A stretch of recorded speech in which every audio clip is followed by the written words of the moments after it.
Oke, Pak Irgi, di sesi pertama, sesi general, ada pertanyaan apa nih Pak yang bisa kita diskusikan? Dipersilahkan. Sebenarnya kalau dalam apa namanya iklan-iklan berpikir Pak kayak dibutuhkan minimal 2 tahun pengalaman. Hmm, Eh, terus kemudian saya kan fresh graduate nih Pak. ya, Itu kalau kita ngelamar terus kita dipanggil untuk sesi wawancara itu kita ada kemungkinan untuk diterima nggak sih Pak? ya. Saya kasih tahu dulu ya Pak ya pertanyaannya. Untuk pertanyaan ini ya, ada mungkin ada lanjutannya boleh? Kalau masih ada lanjutannya.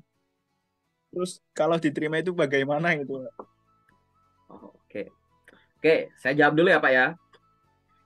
Bolehkah seseorang dengan status fresh graduate melamar pekerjaan yang dia itu ada syarat minimum pengalaman?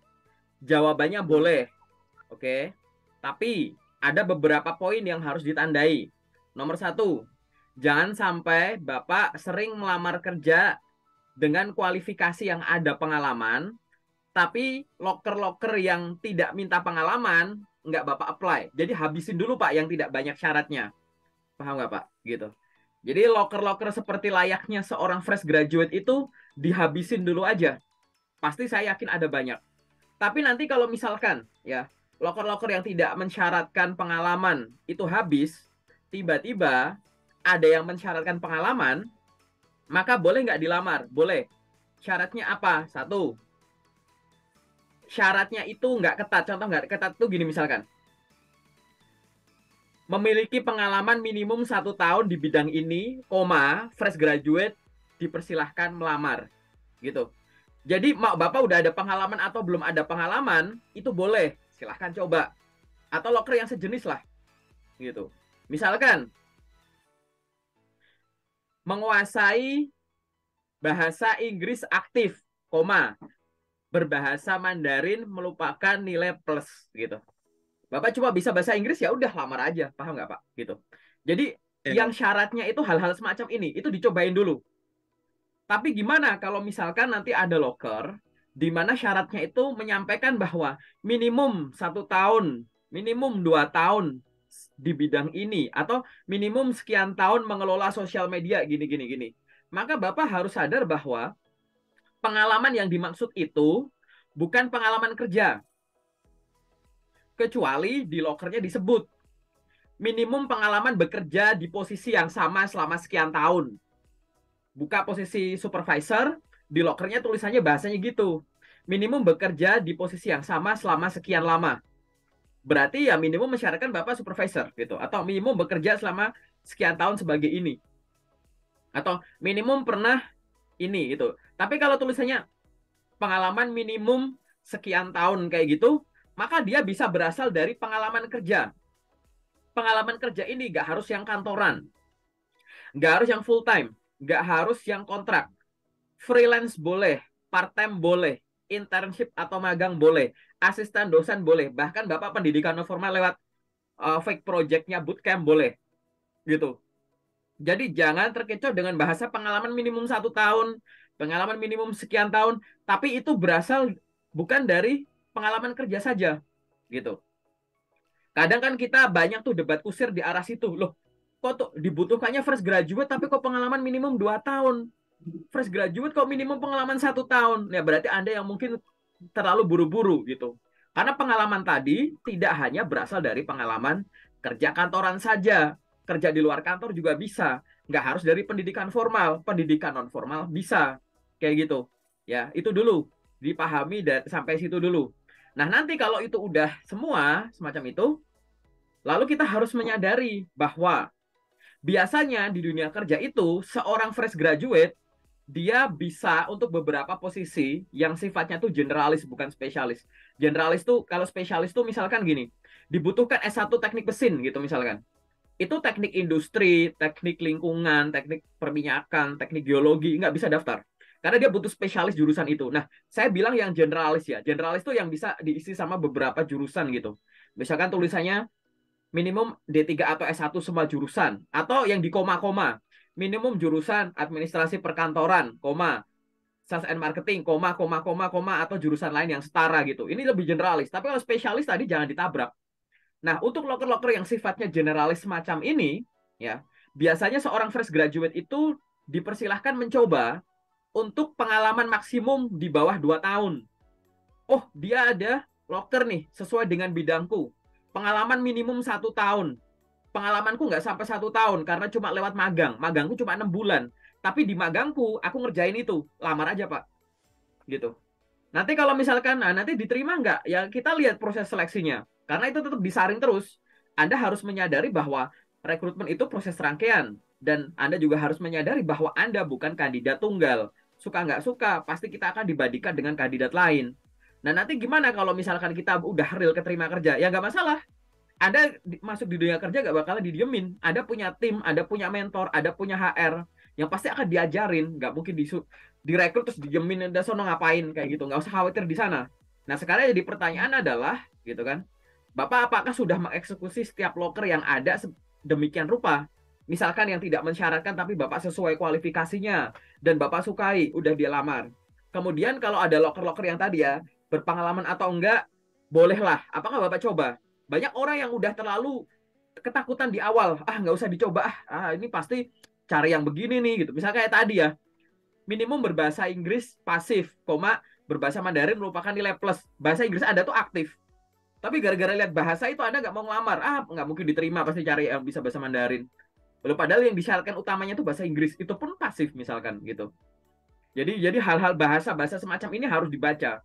Kenapa kok harus dibaca secara seksama? Gini Pak, saat Anda merasa bahwa kualifikasi Anda sesuai 100% dengan ada yang di poster, itu nggak ada jaminan Anda akan dipanggil. Nggak ada jaminan Anda tuh pasti lolos administrasi. Mungkin Anda pernah punya pengalaman kayak, ini ada loker ya, kalau aku baca-baca tuh aku kualifikasinya tuh masuk semua loh. Tapi kok aku nggak dipanggil ya gitu. Itu mungkin sekali. Dan itu nggak cuma satu dua, banyak gitu. Ya itu banyak. Nggak cuma ada, saya juga ngalamin itu. Tapi akhirnya saya jadi mikir gitu bahwa kalau misalkan kita pakai logika terbalik gitu, bahwa kalau kualifikasi 100% yang ada di CV, yang ada di loker dulu deh, yang ada di loker, itu sesuai dengan kita dan kita lamar, belum tentu kita diterima, belum tentu kita lolos administrasi. Artinya kalau ada loker yang kualifikasinya nggak cocok-cocok amat, nggak 100% klop gitu, artinya bisa dicoba. Paham nggak Pak? Kita pakai logikanya, pakai sudut pandang job seeker aja. Nggak usah terlalu mikir, nanti gimana kalau nggak sesuai. Ya itu pikirannya perusahaan, biar mereka yang ngefilter. Kita nilai pakai porsi kita persimpel cara pikir dan cara geraknya aja. Anda bisa, Anda mampu. Ya, kalau Anda bisa dan Anda mampu, Anda harus sadari. Di awal Anda akan dinilai dari apa yang tertulis.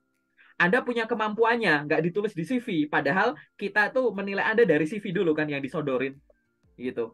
Ya kita anggap Anda nggak mampu. Di CV aja nggak tertulis. Gitu. Misalkan Anda lulusan S1.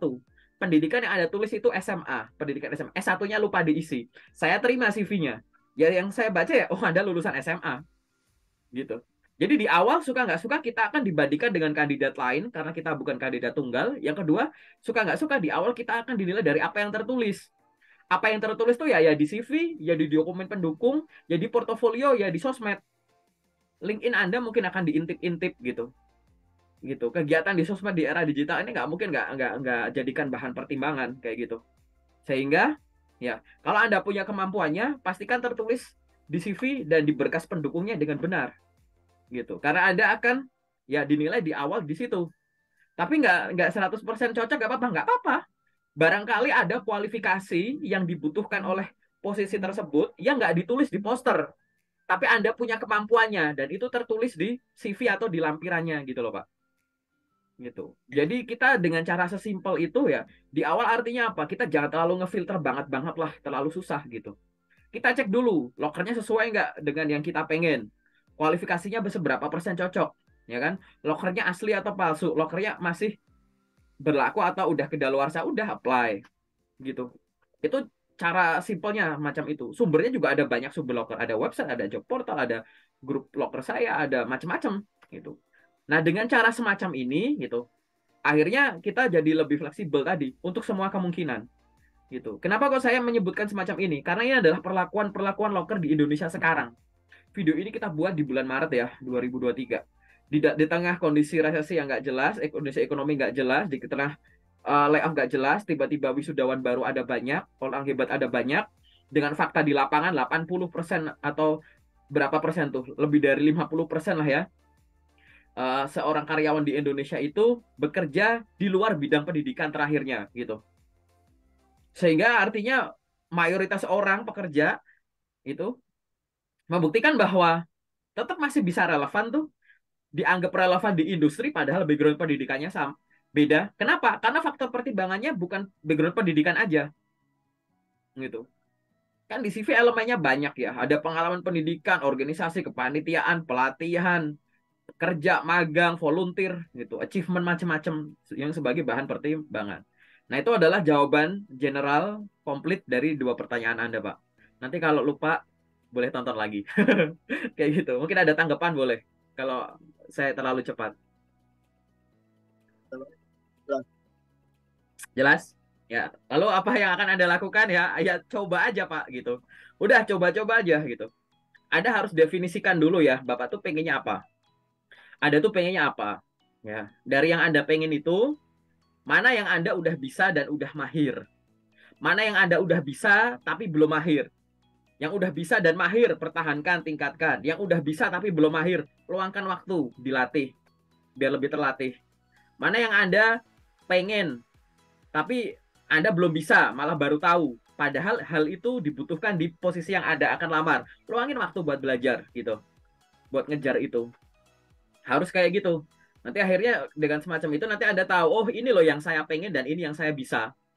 Karena semua loker-loker yang Anda lamar harus didasari dengan yang Anda bisa dan yang Anda pengen. Jangan sampai CV Anda kita terima, terus kita baca gitu. Alasannya mungkin Anda ngelamar, artinya Anda pengen. Tapi di CV atau di dokumen pendukungnya, kita nggak nemuin alasan tuh. Selain keinginan Anda itu apa? Ada udah ada modal apa gitu. Karena kan namanya rekrutmen ini di awal ibaratnya kan kayak tarik-menarik ya. Anda ingin perusahaan, perusahaan ingin Anda. Nah, ini bisa jadi kayak gitu nggak tarik-menariknya? Jangan sampai Anda ingin tapi perusahaan nggak ingin. Anda nyari perusahaan itu tapi yang dicari perusahaan nggak ada di Anda gitu. Nah, yang lebih parah lagi, Anda nyari perusahaan, Anda suka perusahaan itu, perusahaan nyari orang kayak Anda sebenarnya. Tapi yang Anda miliki nggak ditulis, nggak dilampirin. Jadi kita anggap Anda nggak punya, Anda nggak bisa. Nah, jangan sampai kayak gitu kan. Itu kan lebih semacam itu. Penyebabnya jadi banyak itu. Ada yang gara-gara nggak ditulis lah, lampirannya kurang lah. Ada yang nulis CV ngejar halamannya, CV boleh 1 sampai 3 halaman, memaksakan diri jadi 1 halaman lah. Akhirnya Anda dianggap nggak punya kemampuan. Karena yang Anda jadi rawan, uh, apa ya namanya, bahasa saya itu rawan salah prioritas gitu. Jadi yang harusnya ditulis malah nggak ditulis, yang harusnya dijabarin malah ditulis secukupnya. Apalagi lo kerja pakai sistem ATS lagi, gitu. Sistem itu uh, keras, ketat ya. Kalau kata kuncinya nggak muncul, Anda dianggap nggak cocok. Kata kuncinya nggak muncul, Anda dianggap nggak bisa, nggak punya, nggak mampu gitu. Jadi itu faktornya macam-macam gitu. Pastikan pada saat ngelamar itu, selain setelah Anda mendefinisikan yang Anda inginkan gitu, Anda juga harus memastikan caranya udah bener gitu. Sama kayak CV, CV harus bener cara bikinnya, harus bener cara pakainya. Lebih dari sekedar oh tadi ya, oh saya pinginnya ini loh, ini ya tulis di CV itu baru CV bener cara bikinnya. Sekarang tinggal cara pakainya. Ada mau ngelamar via apa aja gitu. Perlakuan CV via email pasti beda dong dengan CV via job portal. Via job portal pasti juga beda dong perlakuannya dengan via LinkedIn gitu. Mas ini gimana Pak? Perlakuan dia gimana Pak? Contoh, ya kalau Anda ngirim ya, contoh Anda ngirim lamaran via email. Kan Anda cukup Ya, lampirin CV dan dokumen lain kirim gitu kan? Gitu. Tapi kalau via apa misalkan via LinkedIn, apa Anda juga melakukan hal yang sama gitu?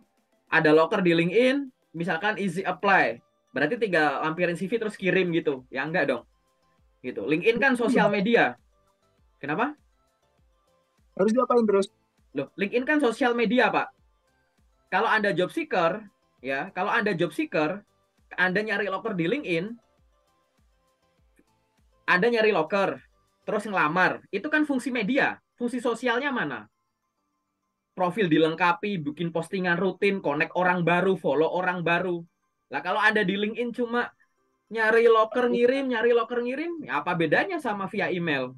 Nanti Anda stres sendiri, ya saya ngirim banyak kok nggak di notice ya lewat LinkedIn. LinkedIn-nya kurang bagus ya gitu. Padahal di LinkedIn jangankan loker, HRD aja ngumpul di LinkedIn, user aja ngumpul di LinkedIn. Malah rugi kalau Anda nggak aktif di LinkedIn zaman sekarang. LinkedIn belum ada kompetitor, di dalamnya nggak cuma ada loker, manusianya itu bisa ditanya, diajak ngobrol, diajak kenalan, bernetworking. Tidak diperlakukan semacam itu.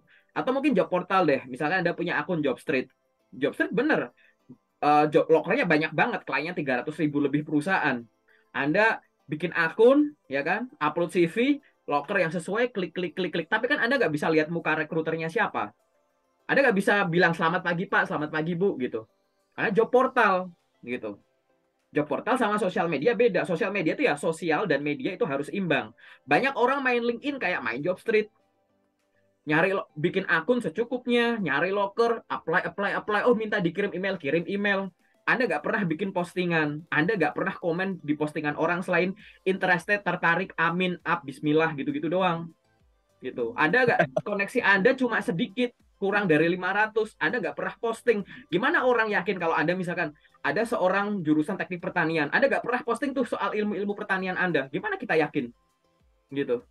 Orang, karena Anda memperlakukan job portal sama kayak LinkedIn. Jadi seolah-olah Anda punya dua akun Jobster itu. Akhirnya ya jadi nggak bekerja gitu. Coba nanti kalau tiba-tiba ada yang posting beda gitu. Ada yang berutin posting branding gitu. Karena itulah setiap hari itu harus, Anda harus paham cara memperlakukan Jobster itu gini, cara memperlakukan email tuh gini, cara memperlakukan LinkedIn tuh gini. Website perusahaan juga beda lagi gitu. Nanti akhirnya nanti jadi optimal gitu. Jangan sampai Anda, kebanyakan itu kesalahan fatal yang paling banyak orang ya. Jadinya nggak optimal. Bukan, saya nggak bilang nggak ada panggilan, tapi saya yakin pasti performanya lebih bagus kalau Anda memperlakukan platform atau jalur sesuai dengan ya fungsinya. Ibarat LinkedIn itu handphone mahal, masa Anda pakai cuma buat foto, dengerin lagu gitu. Ngapain fitur-fitur yang lain nggak dipakai gitu. Di tempat lain yang nggak ada aksesnya, di LinkedIn ada, tapi nggak ada pakai, kan sayang gitu. Dan tiba-tiba kita bilang LinkedIn nggak banyak kok yang sesuai, susah nyari loker LinkedIn di kota kecil, susah nyari loker di LinkedIn cuma buat di daerah lokal. Loh, nggak bisa gitu gitu. Itu apa namanya, harus semacam itu. Nah ini saya sengaja Bapak belum nanya nih, biar Bapak bisa langsung bayangin nih apa yang harus dilakukan gitu. Karena kebanyakan ya di situ-situ, nggak kemana-mana, kurang optimalnya itu. Pertanyaannya pasti akan muter-muter di situ. Coba deh nanti dibayangkan, ya gak? Ini yang sering saya alami juga ya Pak. Hmm? Kan ada kalau kita ngelamar pekerjaan itu cuma ngisi Google Form. Kemudian ada yang lewat Jobstreet. Saya lebih sering kepanggil interview yang lewat Google Form Pak. Jobstreet itu jarang banget, hampir jarang banget itu Pak. Kira-kira kenapa ya Pak? Dulu waktu saya masih aktif via Jobstreet, panggilan saya Jobstreet banyak dan cepat banget. 1 sampai 2 minggu udah manggil itu Jobstreet. Kenapa Karena kayak gitu? Karena Anda mungkin cuma sibuk ngeklik klik klik klik aja. Jobstreet itu dia sistemnya kan kayak ditampung dulu gitu kan, kayak ATS gitu kan. Nah, jadi kalau Anda habis ngirim lamaran via Jobstreet, cari HRD-nya di LinkedIn. Kenalan sama HRD-nya. Selamat siang, itu Pak. boleh. Selamat, ya siapa yang bilang nggak boleh? Nggak ada yang bilang nggak boleh gitu. Boleh dong. Selamat siang, Pak. Perkenalkan nama saya ini gitu. Saya tadi pagi melamar pekerjaan di perusahaan Bapak PT ini sebagai ini berdasarkan informasi lowongan pekerjaan yang saya lamar via Jobstreet, misalkan gitu. Mohon informasinya apakah Bapak HR rekrutmen untuk lowongan tersebut? Apabila iya, salam kenal ya Pak. Semoga kualifikasi saya sesuai dengan yang dibutuhkan. Apabila Anda membutuhkan info tambahan, silahkan review akun LinkedIn saya.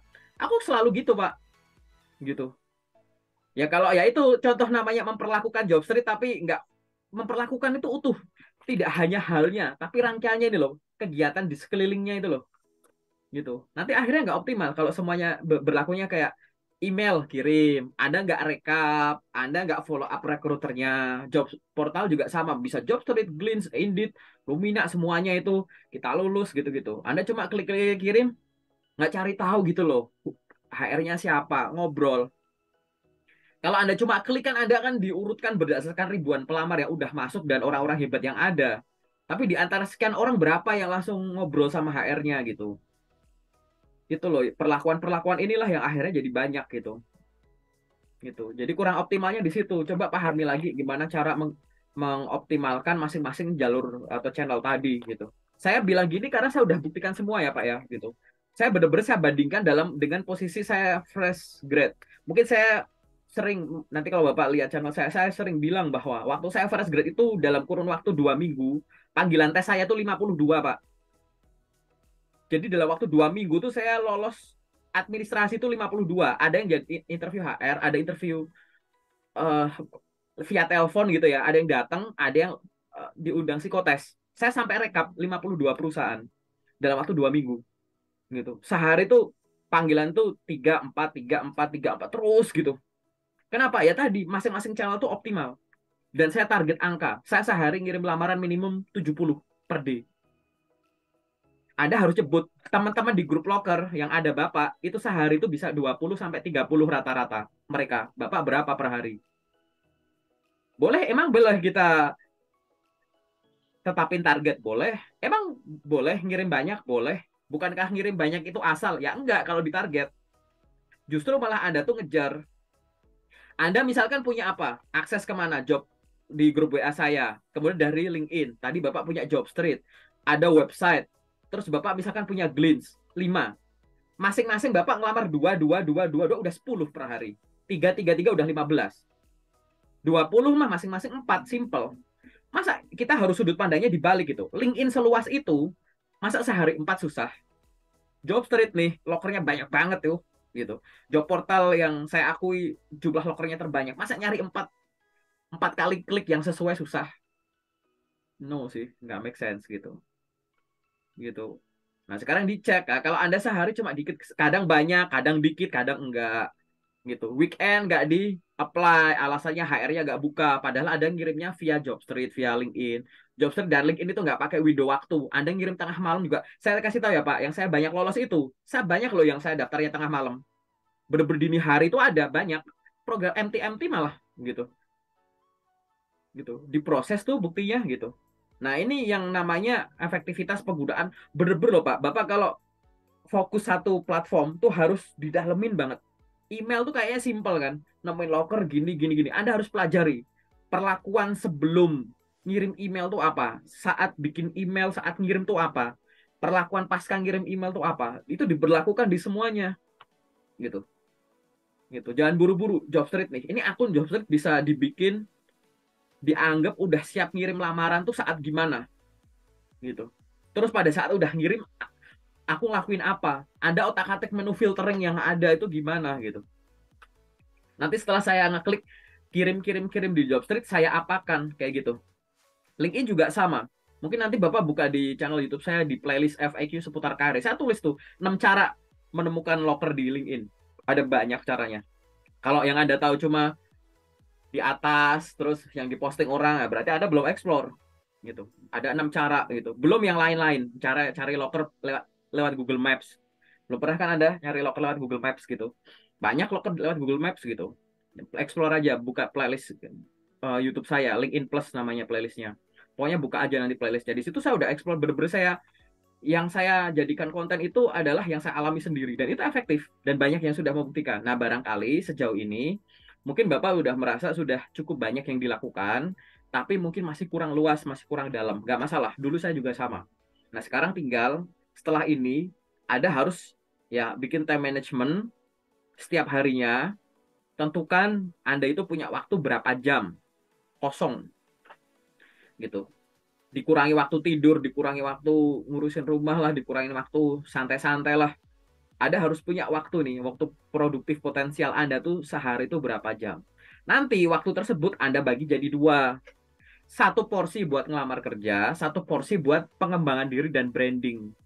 Belajar yang Anda tadi belum lancar, aktif di sosmed, sosmed lebih dari entertainment. Tapi buat apa ya? Anda pengen dikenal sebagai apa gitu. Gunakan semua sosmed. Bahkan kalau Anda punya banyak sosmed, gimana caranya orang ngunjungin Instagram saya bisa nyasar ke LinkedIn saya. Gimana caranya kalau ada orang nyasar ke TikTok saya bisa saya arahin ke LinkedIn saya. Dipuling tuh semua sosial media ke LinkedIn. Nah, nanti bagaimana caranya kalau ada orang masuk ke LinkedIn saya di-review, saya kelihatan menarik. Bahkan untuk orang yang sesuai bidang saya atau enggak gitu. Ya saya belum buka CV-nya, saya belum buka LinkedIn-nya, nanti kita di sesi detail kita lihat. Apakah Bapak sudah seefektif itu atau ya tadi masih masih basic aja gitu. Kalau masih basic berarti tinggal kejar aja, gak masalah kok gitu. Karena progres kan kayak gitu. Yang penting ada improvement. Ini nggak bukan masalah cepet-cepetan sama orang lain. Yang penting ada improvement di Anda gitu. Nggak usah bandingin sama orang lain gitu. Oke, jelas ya. Seru banget nih ya gitu. Bikin nggak ngantuk nih gitu. Di sini lagi hujan nih padahal. Aduh.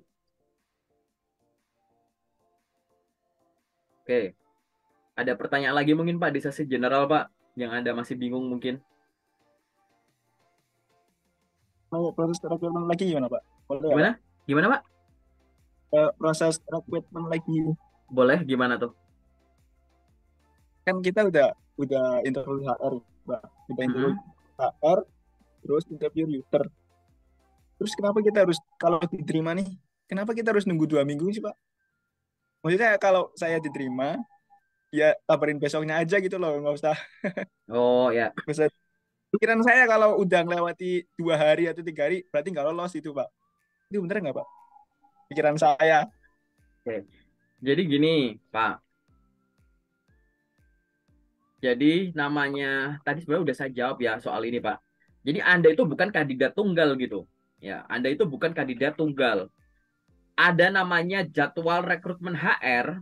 Itu kan yang di interview kan juga nggak cuma satu orang kan, banyak kan. Misalnya jam sekian, jam sekian sampai jam sekian orang lain, ini orang lain, orang lain, orang lain. Hasil dari semuanya ini kan nanti dibandingkan. HR juga bukan bagian. Ya, HR kan pasti juga bandingin dong dari sisi potensinya, dari fungsi HR-nya gitu. Ya kan? Biar apa? Oh, ini loh jadi gini, yang akan dibandingkan itu ya sebagai analisis tuh nggak cuma hasil interview HR. Interview HR dicocokkan dengan hasil psikotes, dicocokkan dengan CV dan dokumen lain. Set. Nanti bandingkan dengan kandidat lain. Nanti dia akan HR itu akan pede untuk nyodorin nama Anda beserta orang-orang lain ke user. Kan gitu. Ya kan? Itu. Akhirnya user interview dan lain-lain. User kan juga ada pertimbangan nih. Ingat Pak, proses rekrutmen itu satu, ya Anda bukan kandidat tunggal, ya kan? Dua, proses rekrutmen berjalan sambil bisnisnya berjalan, gitu. Iya, HR iya. itu nggak cuma ngerekrut, dia ada tugas lain. Mending kalau perusahaannya itu ada bagian-bagian tertentu. Ada HR rekrutmen sendiri, ada ini sendiri, HR ini sendiri. Lah kalau dia generalis, dia ngurusin HR, ngurusin banyak hal, serabutan gitu, ibaratnya. Apalagi user. User itu orang yang di tengah interview itu dia kerja, dia udah punya tim, udah jalan. Anda memang mau dijadikan timnya si user, tapi kan user udah punya tim yang lagi jalan. Target tetap bergerak, kayak gitu, gitu. Bahkan interview kadang di tengah kerjaan sampai kadang via Zoom harus matiin karena di belakangnya ada info-info rahasia atau apapun itu. Kadang interviewnya buru-buru dan lain-lain, gitu. Nah karena tadi, gitu, ya. Tapi kan yang penting data Anda udah masuk di kita nih. Tapi tetap gitu kan disesuaikan dengan apa kebutuhan rencana bisnis gitu, kemudian terkait dengan tadi bandingkan dengan kandidat lain, apalagi tadi ya berhubungan kan udah lintas departemen nih kalau HR ke user, ya kan, dan ada analisis macam-macam kayak tadi gitu, sehingga itu yang akhirnya dimintain waktu dalam kurun waktu 2 mingguan tadi. Nanti kalau misalkan dalam kurun waktu 2 minggu itu nggak ada kabar, apakah saya nggak diterima? Belum tentu. Jadi setelah Anda dibilang silahkan tunggu waktu 2 minggu, kalau udah hari ini 2 minggu nih, nggak ada kabar, besok hubungin aja gitu. Bapak minta informasi kelanjutan proses rekrutmen boleh nggak? Boleh. Itu hak Anda. Hak tanya itu boleh gitu. Karena sebagian dari teman-teman yang nanya itu karena memang proses rekrutmennya memang oh ini masih kita olah, masih kita pertimbangkan, masih kita hold, masih kita macam-macamin gitu. Oke, gitu. Ditolak mungkin nggak? Ya mungkin gitu. Tapi kan mending tanya dulu kayak gitu, boleh semacam itu. Jadi kalau misalkan kenapa kok gini nggak bisa langsung masuk, oh nggak bisa kayak gitu. Prosedural tuh semacam itu sih Pak, sebenarnya sih Pak. Dan itu menurut saya adalah hal yang wajar aja gitu. Saya nggak ngomongin proses rekrutmen seluruh dunia ya, saya ngomongin proses rekrutmen di Indonesia. itu udah termasuk wajar gitu. Bahkan ada orang yang udah secara lisan ngomong nih gitu. Anda nanti diterima, tinggal tunggu tanda tangan kontrak, batal gitu. Nanti ini hari ini nih, Bapak nanti lihat videonya, saya upload habis maghrib kalau nggak salah. Udah saya jadwal gitu. Ada yang bener-bener udah secara lisan bilang, ya oke Anda diterima gitu. Belum tanda tangan kontrak sih kayak gitu. Tapi dibatalin, ada alasan ada restrukturisasi gitu. Ada kondisi-kondisi urgent yang akhirnya mengambil ada putusan itu yang harus diambil gitu. Mungkin aja gitu. Sehingga gimana? Nah, balik lagi. Bapak persimpel aja cara mikir dan cara geraknya. Porsinya Bapak tuh yang penting udah dilakukan semua. Oh, saya sudah menghadapi interview HR, udah menghadapi interview user, saya diminta apa? Menunggu. Oke, saya tunggu. Sambil nunggu kan saya apply yang lain nih. Setelah itu saya tunggu dalam kurun waktu 1 minggu, 2 minggu, mungkin 2 minggu mau konfirmasi, minta kejelasan, ya udah kirimin. Nanti urusannya dibalas atau nggak dibalas, urusannya mereka. At least di Bapak tuh udah selesai gitu loh, sesuai dengan prosedur tersebut. Gitu. Tapi kalau masih penasaran kenapa kok harus 2 minggu, nah jawabannya kayak yang barusan itu. Gitu. Kalau masih penasaran lagi, ya tadi ya di YouTube saya ada, udah saya upload di FAQ seputar karir. Kenapa HR atau user suka bilang 2 minggu? Gitu. Tapi kurang lebih jawabannya sama, kayak gitu Pak.